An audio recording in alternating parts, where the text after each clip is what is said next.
নমস্কার, যুক্তি তর্ক সঙ্গে অর্কই আপনাদের স্বাগত। আপনাদের সঙ্গে আমি অর্কপ্রভ সরকার। আপনাদের স্বনির্বন্ধ অনুরোধ, চ্যানেল সাবস্ক্রাইব করবেন, থ্যাঙ্কস বাটনে ক্লিক করতে ভুলবেন না। দেখুন, শুভেন্দু অধিকারী বিগত 5 বছর ধরে একটা কথা বলে আসছেন যে হিন্দু হিন্দু ভাই ভাই।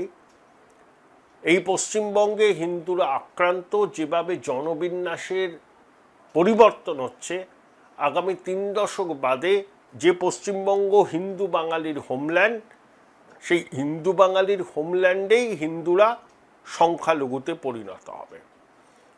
তথাকথিত ধর্মনিরপেক্ষ উদার হিন্দুরা এই কথাটার গুরুত্ব প্রথম দিকে বুঝতে পারেননি, কিন্তু ঠেলায় পড়লে বেড়াল গাছে ওঠে। তো বাঙালি হিন্দু অবশেষে বুঝতে পেরেছে যে বিপদ দরজায় কড়া নাড়ছে। তার প্রতিফলনটা ঘটেছে 2026-এর বিধানসভা নির্বাচনে বিজেপির অভূতপূর্ব নির্বাচনী সাফল্যে। লোকসভা নির্বাচনে 100টার মধ্যে 56টা হিন্দু ভোট পেয়েছিল বিজেপি। এবার 100টার মধ্যে 80টা হিন্দু ভোট পেয়েছে বিজেপি। যে 49টি কেন্দ্র আছে রাজ্যে, যেখানে হিন্দুদের সংখ্যা 80 থেকে 85%, প্রত্যেকটি কেন্দ্রে বিজেপি জয়ী হয়েছে। 2024-এ লোকসভা নির্বাচনের ভিত্তিতে বিধানসভা নির্বাচনের ফলাফল যদি বিশ্লেষণ করেন, এই 49টা কেন্দ্রের মধ্যে 26টাতে এগিয়ে ছিল তৃণমূল কংগ্রেস। কিন্তু এবার ওই 49টা কেন্দ্রে ঢাকি সহ তৃণমূলের বিসর্জন হয়ে গেছে। একটা আসনেও তারা দাঁত ফোটাতে পারেনি। 50% মুসলমান পপুলেশন যে কেন্দ্রগুলোতে, সেরকম কেন্দ্রে 34টা আসন বিজেপি জিতেছে। তাহলে বেলডাঙ্গার মতো আসন ভারত যাওয়ার বার করতে পারেন মুর্শিদাবাদ থেকে। কি করে হয়েছে? ওখানে 100টার মধ্যে 95টা হিন্দু ভোট বিজেপির পক্ষে পড়েছে, আর রাষ্ট্রবাদী মুসলমানদের একটা অংশ বিজেপিকে ভোট দিয়েছে। ভরত যাওয়ার বেলডাঙ্গা পুরসভার চেয়ারম্যান ছিলেন অনেকদিন, কাজও করেছেন, তারা জনপ্রিয়তা আছে, তো সেই জন্য তিনি সাফল্যটা পেয়েছেন। 50% বেশি যেখানে মুসলমান ভোট, সেখানে তৃণমূলের নজর কাড়া সাফল্য ছিল গত নির্বাচনে, এবার হয়নি। ওদের ভোট কমেছে 16%-এর কাছে। বাম কংগ্রেসের ভোট বেড়েছে ওখানে 11-12%, বিজেপিরও ভোট বেড়েছে প্রায় 3-3.5%। অর্থাৎ 100টা হিন্দু ভোটের মধ্যে 80টা হিন্দু ভোট বিজেপির পক্ষে পড়েছে। মুসলমান ভোটের যে কনসলিডেশন 2021 সালে দেখা গিয়েছিল, তৃণমূলের পক্ষে সেই কনসলিডেশন 2026-এ দেখা যায়নি। অনেক জায়গায় মুসলমানরা বাম কংগ্রেসকেও ভোট দিয়েছে, দক্ষিণবঙ্গে আইএসএফকেও দিয়েছে।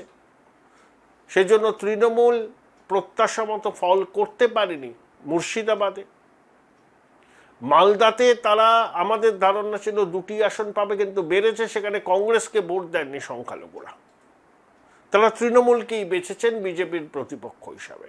কিন্তু দক্ষিণ 24 পরগনায় বিজেপির যে সাফল্য, ভাইপোর নিজের জেলা, যেখানে নাকি কেউ দাঁত ফোটাতে পারে না, 7 লাখি খোকা 21 সালে সবকটা আসনে জিতেছিল তৃণমূল, সেখানে তো তৃণমূল এখন একেবারে কোণঠাসা অবস্থায়। বিজেপি অনেকগুলো আসন জিতেছে, আইএসএফ জিতেছে, অর্থাৎ সেখানেও সংখ্যালঘু ভোট ভাগ হয়েছে।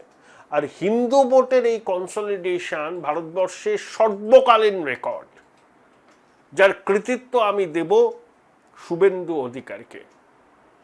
অনেকে বলতেন না, সেকুলার পশ্চিমবঙ্গ এত হিন্দু হিন্দু করছে কেন, হিন্দুরা এভাবে সাড়া দেয় না। ভুল প্রমাণিত হলো, তাদের পূর্বাভাস ভুল প্রমাণিত হলো। 100টার মধ্যে 80টা হিন্দু ভোট যে বিজেপির বাক্সে জমা পড়ল, এটা আগাম আন্দাজ করতে পেরেছিলেন শুভেন্দু অধিকারী, এবং তিনি এই 5 বছর ধরে এই প্রচারটা লাগাতার চালিয়েছেন যে হিন্দুরা বিপদের মুখে আছে, জনবিন্যাস যেভাবে পরিবর্তন হচ্ছে, হিন্দুরা সংখ্যালঘুতে পরিণত হবে। ভবানীপুরে জেতার পরে কি বললেন? যে মুসলমানরা আমাকে ভোট দেয়নি। দেয়নি তো, দেয়নি।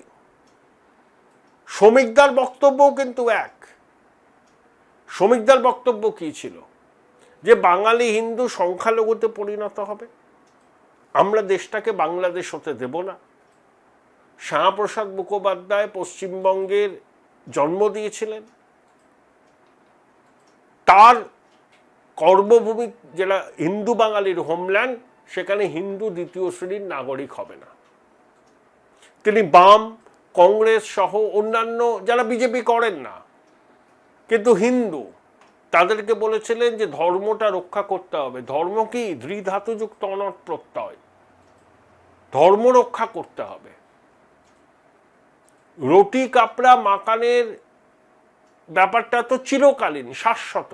140 কোটির দেশে রাতারাতি কারুর হাতে কোনো ম্যাজিক ওয়ার্ড নেই যে সব কিছু নিমেষে সলভ হয়ে যাবে, কিন্তু ধর্মটা তো রক্ষা করতে হবে। সেই ধর্ম যদি আক্রমণের মুখে পড়ে, যদি তুলসী মঞ্চে মেয়েরা প্রদীপ জ্বালাতে না পারেন, মায়েরা প্রদীপ জ্বালাতে না পারেন, মাতৃশক্তি যদি শাঁখা সিঁদুর না পড়তে পারেন, যদি শঙ্খধ্বনি না দিতে পারেন, তাহলে হাতে রইলটা কি? এটা শ্রমিকবাবু ওই তথাকথিত লিবারাল সেকুলার হিন্দুদের কাছে এই বার্তাটা বারবার পৌঁছে দিয়েছিলেন। ফল হয়েছে। একদিকে শুভেন্দুবাবু প্রথম থেকে বলে আসছেন যে হিন্দু খতরে মে হ্যায়, তারপর শ্রমিকবাবু সেটাকে ফাইন টিউন করলেন। এই যে যুগলবন্দি, সঙ্গে কেন্দ্রীয় স্বরাষ্ট্রমন্ত্রী অমিত শাহ থেকে প্রধানমন্ত্রী Narendra Modi, demographic commission, demographic mission, ঘুষপেটিয়া, বাংলাদেশিদের বার করা হবে চিহ্নিত করে, ডিটেক্ট, ডিলিট অ্যান্ড ডিপোর্ট, সবাই কিন্তু এক সুরে কথা বলেছেন। They have said in a voice of unison. তার প্রতিফলন ঘটেছে এই ফলাফলে। নইলে 49টা এমন বিধানসভা কেন্দ্র আছে যেখানে 80% বেশি কিন্তু প্রত্যেকটা বিজেপি জিতেছে, আর 50% বেশি মুসলমান যে যে কেন্দ্রগুলোতে আছে তার মধ্যে 34টায় জিতেছে বিজেপি।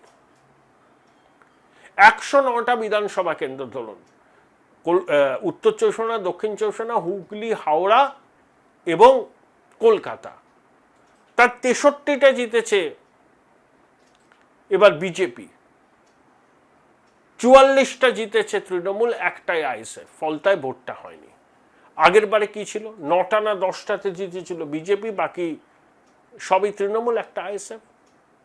তাহলে তৃণমূলের ক্ষতি হলো, এই 109টা আসনে বিজেপির ব্যাপক বৃদ্ধি হলো। এটা হিন্দু ভোটের কনসলিডেশনের জন্য হয়েছে, অনস্বীকার্য। এবং এই লাইনটাই প্রথম থেকে বলে এসছেন শুভেন্দু অধিকারী। অনেকে তাকে ব্যঙ্গ বিদ্রুপ কটাক্ষ করেছেন যে শুভেন্দু বেশি হিন্দু হয়ে গেছে। ও বোধহয় বুঝতে পেরেছিল যে বাঙালি হিন্দুরও শীত ঘুম কাটছে, তারা বাস্তবটা বুঝছেন, তাদের পাশে দাঁড়ানোর দরকার। তাই তিনি খুব আগ্রাসী ভঙ্গিতে তাদের পাশে দাঁড়িয়েছেন, সব রকম সমালোচনাকে গায়ে না মেখে কার্যত উপেক্ষা করে। তার ডিভিডেন্ড কিন্তু বিজেপি ভোটের বাক্সে পেয়েছে। কথা বলেছিলাম বিশিষ্ট রাজনৈতিক বিশ্লেষক অমিতাভ দত্তর সঙ্গে। কি বললেন অমিতাভ বাবু, শুনেন। অমিতাভদা, এবারের নির্বাচনের একটা সব থেকে উল্লেখযোগ্য দিক যেটা মনে হচ্ছে, কে কটা আসন পেয়েছে এটা আমরা সবাই জানি। 49টা এমন বিধানসভা কেন্দ্র আছে যেখানে 80%-এর উপরে হিন্দু পপুলেশন, তার সবকটা সিট পেয়েছে বিজেপি। 2024 সালে লোকসভা নির্বাচনকে ভিত্তি করলে অর্ধেকের বেশি আসনে এগিয়েছিল তৃণমূল, 21 সালেও এই হয়েছে। কিন্তু 26-এ দেখা গেল 49টা আসনে আর কেউ দাঁত পড়াতে পারল না, এবং সার্বিকভাবে রাজ্যে হিন্দু কনসলিডেশন ভারতবর্ষের মধ্যে সর্বোচ্চ, মোর দ্যান 80%। কিভাবে এই ফেনোমেননটাকে ব্যাখ্যা করেন? হিন্দু মোবিলাইজেশন তো পশ্চিমবাংলায় হয়েছে, সেটা অনেকটা যেটা হয়েছে, যেটা অন্তত আমরা কিছুটা গ্রাউন্ড লেভেল থেকে বুঝতে পারছি। মমতা বন্দ্যোপাধ্যায়কে সরিয়ে দেওয়ার জন্য পশ্চিমবাংলার মানুষ একেবারে মন তৈরি করে নিয়েছিল শেষ মুহূর্ত পর্যন্ত। তাদের সামনে তো কোনো অল্টারনেটিভ ছিল না, এবং সেখানে তারা ভোট দিয়েছে, খুদে ভোট দিয়েছে। এবং আপনি যদি দেখে থাকেন, বিভিন্ন জায়গায় মুসলিম কনসলিডেশনও হয়েছে, কিন্তু যেখানে মুসলিম কনসলিডেশন অন্য লোককে পেয়েছে, সেখানে কিন্তু ভোট তারা ডাইভার্সিফাই করে দিয়েছে। মুর্শিদাবাদ, মালদা ইত্যাদি জেলাগুলো, নদিয়াও কিছু কিছু জায়গায় যেখানে তারা কংগ্রেস অথবা বাম, দক্ষিণ 24 পরগনায় আইএসএফ, এদেরকে তারা ভোট দিয়ে দিয়েছে এবং মিমও অনেক জায়গায় প্রচুর ভোট পেয়েছে। এটা কিন্তু মুসলিম কনসলিডেশন এবার মমতার উপরে পূর্ণ মাত্রায় আসেনি, যদিও কিছু কিছু জায়গায় বা অধিকাংশ জায়গায় দেখা গেছে হিন্দু কনসলিডেশন বিজেপির পক্ষে এসছে, এটা দেখা গেছে। তাহলে তাহলে পশ্চিমবঙ্গের রাজনীতির এই যে বাইপোলার ন্যারেটিভ, এটা পাকাপাকি ভাবে এস্টাবলিশড হয়ে গেল, তাই তো? ঠিক আছে, পাকাপাকি ভাবে তো 5 বছরের জন্য হলো বা আগামী কিছুদিনের জন্য হলো, দেখা যাক। এবারে রাজনীতির গতি যারা ক্ষমতায় আসছেন, উইল অফ পিপল তো রিফ্লেক্ট করেছে মানুষের যেটা ইচ্ছে, এবং পলিটিক্যাল উইল দিয়ে রাজ্য পরিচালনা করা। মমতা বন্দ্যোপাধ্যায় যে হেরে গেছেন, তিনি মুসলিম কনসলিডেশন করতে গিয়ে যেরকম হিন্দুদের কনসলিডেট করে দিয়েছেন, এটা সত্য কথা। দ্বিতীয় কথা হচ্ছে, এরকম নন গভর্ন রাজ্য ভারতবর্ষে কখনো হয়নি। এত নন গভর্ন রাজ্য যেখানে আইন শৃঙ্খলা, তারপরে হচ্ছে আপনার মানে মাৎসন্যায়, যেখানে যা খুশি তাই করে যাও, রাজনৈতিক কর্মী, রাজনৈতিক নেতা এবং মানুষ যেভাবে করাপশন চোখের সামনে দেখেছে। পলিটিক্সে তো ভারতবর্ষে আর করাপশন আর পলিটিক্স আলাদা করে দেখা যায় না। পলিটিক্যাল লোকেরা করাপ্ট হবে না বা করাপশন ছাড়া পলিটিক্যাল পার্টি চলবে না, এটা ভারতের মানুষ আর মানছে না, কারণ এটা বাস্তব। পলিটিক্যাল পার্টির জন্য দুর্নীতি করাটা বাস্তব। যে যত বেশি দুর্নীতি করতে পারবে, সে তত অর্থ উপার্জন করতে পারবে, সে তত তাম ঝাম নিয়ে রাজনীতি করতে পারবে। এখন সমাজসেবীদের রাজনীতি করার দিন তো শেষ হয়েছে। কিন্তু যেভাবে দুর্নীতি সারফেস করেছে মানুষের সামনে, বিশেষ করে দুর্নীতি সারফেস করেছে আপনার পার্থ চট্টোপাধ্যায়ের ওরকম, এত কোটি কোটি টাকা মানুষ কি দেখেছে? মানুষ তো 2-4 হাজার 5,000 টাকা দেখলেই সাধারণ মানুষ, তারা তো অনেক ব্যাপার। সেখানে কোটি কোটি টাকার স্তূপ, বিভিন্ন জায়গায় টাকার স্তূপ। শুধু তাই নয়, তৃণমূল কংগ্রেসের ছোট, মাঝারি, অতি নিম্ন নেতা, পঞ্চায়েত, কর্পোরেটর, কাউন্সিলর, কমিশনার, এসব যারা যারা আছে, তারা বড় বড় গাড়ি আর মোটায় ওই গলায় ওই গরু বাঁধার চেনের মতো সোনার হার পরে তারা ঘুরে বেড়াচ্ছে। এগুলো তো মানুষের সামনে এসছে। এবং তার উপরে যেভাবে আইন শৃঙ্খলা নিয়ে মমতা বন্দ্যোপাধ্যায় যেভাবে কথাবার্তা বলেছেন, মানুষ তো এই যে ওই আরজি করের কেসটার পরে পুরো পশ্চিমবাংলা রাস্তায় নেমে গেছিল, কিন্তু সেটা রিফ্লেক্ট হয়নি। কিন্তু মানুষ গুমড়েছে। আজকে যে ভদ্রমহিলা, ওই মেয়েটির মা, তিনি নির্বাচনে লড়ে জিতলেন, এটা দুটো দিক আছে। একটা হচ্ছে উনি বিচার পাবেন কি পাবেন না আমি বলতে পারবো না, কারণ আইন পদে যাবে কি করবে। তবে অত্যন্ত দুর্ভাগ্যজনক, হতাশাজনক, ভারতবর্ষের নাগরিক হিসেবে বলি, উনি আইনের কাছ থেকে কিন্তু বিচার পেলেন না। বিচার পাওয়ার জন্য ওনাকে একটা রাজনৈতিক দলের আশ্রয় নিতে হলো। মানে দেশের আইন শৃঙ্খলা নেই। মানে আমরা যেটা বলে এসেছি যে পাওয়ার টু পিপল, যেটা সুভাষচন্দ্র বলতেন, power to Indian people, why independence, উনি বলতেন for power to Indian people. তাহলে তৃণমূলের ভবিষ্যৎ কি? ধরুন না, যে হাসপাতালে যেতে গেলে আপনাকে একটা করতে হয়, ওই ভর্তি হতে গেলে রাজনৈতিক নেতা দাদাদের চিঠি নিতে হয়, চাকরির জন্য এসব কাণ্ড করতে হয়। একটা মেয়ে সরকারি চাকরি করছে, তাকে ওইভাবে অত্যাচার করে মারা হলো, আইন কোনো সুরাহা দিল না, এমনকি কেন্দ্রীয় এজেন্সিও সুরাহা দিল না, ওনাকে রাজনৈতিক দলের আশ্রয় নিতে হলো। এটা দুর্ভাগ্যজনক। এটা ভবিষ্যৎ। আপনি পরে প্রশ্ন করছেন তৃণমূলের ভবিষ্যৎ, আমি ভবিষ্যৎ দশটা নই, তবে আমি মনে করি যে মমতা বন্দ্যোপাধ্যায় যে নক্কারজনক ব্যবহার এখন করছেন ইলেকশন হেরে যাওয়ার পরে, উনি তো, ওনার দম্ভ আরেকটা জায়গায় আছে, দম্ভ। উনি যখন 2011 সালে ক্ষমতা এসেছিলেন বা তার আগে, তিনি বিভিন্ন প্রোগ্রামে হাত জোর করে বলে বেড়াতেন আমার মাথা নত করে দাও হে তোমার চরণ দুলার। আজকেও অবশ্য আমি শুনছি, বলছে অতি দর্পে হতালঙ্কা অতিমানে চকৌরবা, বলছেন কেউ কেউ যারা বিজেপি জিতেছেন। কিন্তু এটা রাজনীতি, ঈশ্বরের অপার করুণা না থাকলে যে আপনার ক্ষমতা মাথায় চড়ে যায় না এবং অর্থবান লোক সদাচারী হয়, এটা ঈশ্বরের অপার করুণা থাকা দরকার। তাহলে পলিটিক্যাল উইং এবং উইল না থাকলে রাষ্ট্র পরিচালনা করা যাবে না। আমি মনে করছি যদি ভারতীয় জনতা পার্টির যারা ক্ষমতায় আসছেন বা আসবেন, মুখ্যমন্ত্রী তো স্থির হয়ে যাবে, তো তারা যদি সঠিকভাবে রাজ্য পরিচালনা করেন, মমতা ব্যানার্জির এই 15 বছর রাজত্বকাল, আমি 11 বছর মমতা ব্যানার্জিকে বিরোধী নেত্রী হিসেবে খুব কাছ থেকে দেখেছি, তার সাথে কাজ করার আমার সুযোগ হয়েছিল। তিনি বিরোধী নেত্রী হিসেবে অতুলনীয়, কিন্তু ক্ষমতাশীল নেত্রী হিসাবে তার রাজত্বটা লম্পটের রাজত্ব হিসেবে চিহ্নিত হবে। যদি আমি মনে করি, যদি আপনি স্ট্যাটিস্টিক্যালি দেখেন যে বাম আমলের থেকে কিন্তু পশ্চিমবাংলায় 15 বছরে মমতা ব্যানার্জির সময় কিন্তু ইনফ্রাস্ট্রাকচারাল, পার ক্যাপিটা ইনকাম ইত্যাদির জায়গাটা কিন্তু অনেক ঊর্ধ্বগামী হয়েছে। বাম আমল যেরকম 34 বছর ধরে একেবারে কারাগারে চলে গেছিল রাজনৈতিক, সামাজিক, অর্থনৈতিক, সেখান থেকে কিন্তু অনেকটা এগিয়ে গেছিল পশ্চিমবাংলা। এখন আজকের দিনে এই যারা ক্ষমতায় আসছে তাদের কিন্তু they need to deliver goods, তাদের কিন্তু কাজ করতে হবে।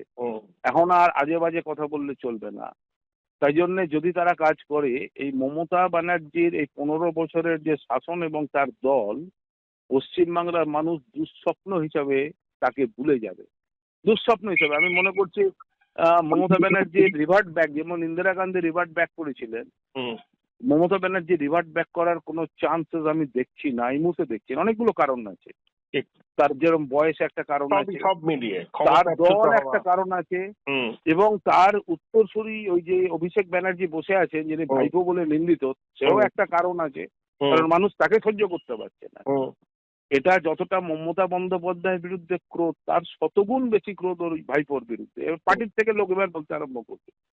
যাই হোক, এখন আমি মনে করছি যারা ক্ষমতায় আসছেন তারা অত্যন্ত পজিটিভ ভাবে এই রাজ্যটা পরিচালনা করা দরকার, এবং 8.5 লক্ষ কোটি টাকার দেনা পশ্চিমবাংলার উপরে চেপে বসেছে। 1,96,000 কোটি টাকার ঋণ রেখে বুদ্ধদেব বাবু দিলেন, মমতা বন্দ্যোপাধ্যায় সেটা 8 লক্ষ কোটি টাকায় নিয়ে চলে গেছেন।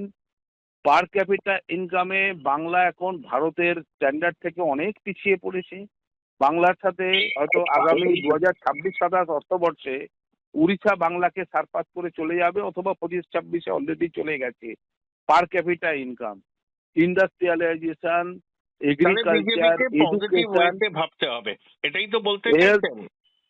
আমি নির্দিষ্টভাবে আপনার এই চ্যানেলের মাধ্যমে, এই পডকাস্টের মাধ্যমে আমি এই সরকারের কাছে আমি ডিমান্ড রাখছি যে ইমিডিয়েটলি ভারতের কেন্দ্রীয় সরকার পশ্চিমবাংলায় একটা অর্থনৈতিক প্যাকেজ দিক। কারণ 22 লক্ষ লোক সরকারি মতে প্রতি বছর বাইরে চলে যাচ্ছে চাকরির সন্ধানে, কাজের সন্ধানে। এটা তো ফিজিক্যাল লেবারের কথা হচ্ছে।